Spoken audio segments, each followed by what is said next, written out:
હવે આગળ વાત કરીએ તો માંગરોળ સીલ પોલીસ દ્વારા દરસાલી ગામેથી ઇંગ્લિશ દારૂ જેની કિંમત 21,16,800નો મુદ્દામાલ કબજે કર્યો।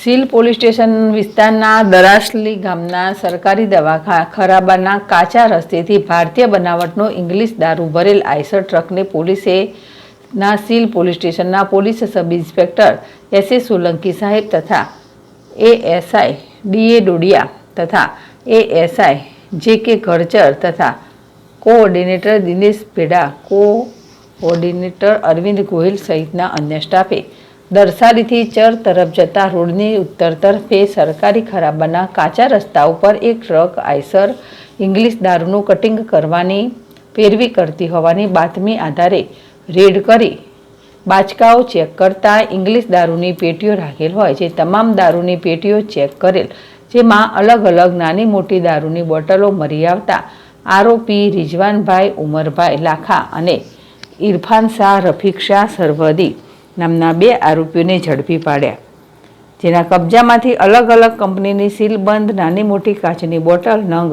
492 કિંમત ₹1,94,856 અને બિયર ટીન નંગ 112 કિંમત ₹11,200 મળી કુલ કિંમત ₹21,16,806નો મુદ્દામાલ કબજે કરવામાં આવેલ।